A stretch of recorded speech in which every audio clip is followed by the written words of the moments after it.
సిద్దిపేట జిల్లాలోని ఆ రెండు నియోజకవర్గాల కాంగ్రెస్ నేతలు నామినేటెడ్ పోస్టుల కోసం పైరవీలు చేస్తున్నారా?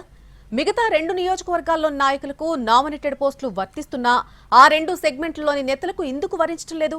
అధిష్టానం కావాలని పక్కకు పెట్టేసిందా, లేక ఇంకేమైనా కారణాలున్నాయా? సిద్దిపేట జిల్లాలో సిద్దిపేటతో పాటు దుబ్బాక, గజ్వేల్, హుస్నాబాద్ నియోజకవర్గాలున్నాయి. బీఆర్ఎస్ పార్టీకి ఈ జిల్లా కంచుకోట. కానీ ఈ జిల్లాలోనూ కరడు కట్టిన కాంగ్రెస్ నాయకులున్నారు. అధికారంలో లేనప్పుడు కాంగ్రెస్ కు అండగా ఉన్నారు. అసెంబ్లీ ఎన్నికల్లో హుస్నాబాద్ మినహా మిగతా 3 నియోజకవర్గాల్లో కాంగ్రెస్ అభ్యర్థులు ఓడిపోయారు.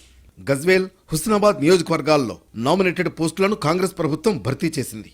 కానీ సిద్దిపేట, దుబ్బాక నియోజకవర్గాల్లో ఇంతవరకు నామినేటెడ్ పోస్టులను భర్తీ చేయలేదు. దీంతో ఈ 2 నియోజకవర్గాల్లోని స్థానిక కాంగ్రెస్ నేతలు పదవుల కోసం ఎదురు చూడాల్సిన పరిస్థితి ఏర్పడింది. 1985 నుంచి సిద్దిపేట నియోజకవర్గంలో కాంగ్రెస్ గెలవలేదు. కానీ నియోజకవర్గంలోని కాంగ్రెస్ పార్టీలో అనేక గ్రూపులున్నాయి.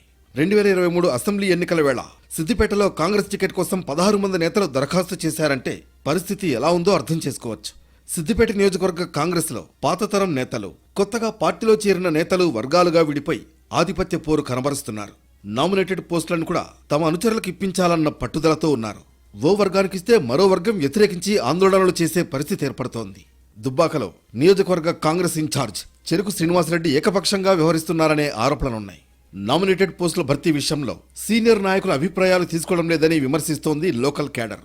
ఈ కారణాలతోనే సిద్దిపేట, దుబ్బాకలో నామినేటెడ్ పోస్టుల భర్తీ ప్రక్రియను పెండింగ్లో పెట్టినట్లు తెలుస్తోంది. సిద్దిపేట, చిన్నకోడూరు, నంగునూరు, దుబ్బాక, మిరుదొడ్డి, తొగుట, దౌలతాబాద్ వ్యవసాయ మార్కెట్లకు ఇప్పటిదాకా కమిటీలను నియమించలేదు. చైర్మన్, డైరెక్టర్ పదవుల కోసం ఆశావహులు నిరీక్షిస్తున్నారు. నియోజకవర్గ ఇన్ఛార్జీలు, ముఖ్య నేతలు తమ తమ అనుచరుల లిస్టులను మంత్రుల వద్దకు తీసుకువెళ్లారు. ఒక్కో కమిటీకి 2-3 చెప్పున జాబితాలు పంపించడంతో ఏ జాబితాను ఫైనల్ చేస్తారో అంతుపట్టడం లేదు. ఓ ఆలయ కమిటీని నియమిస్తే దానిపై వివాదం రాజుకుంది. దీంతో కమిటీలను ప్రకటిస్తే కొత్త సమస్యలు ఎదురవుతాయనే కోణంలో పార్టీ అధిష్టానం కూడా ఆచితూచి వ్యవహరిస్తోంది. Siddipet urban development authority chairman పదవిపైన సందిగ్ధం నెలకొన్నది.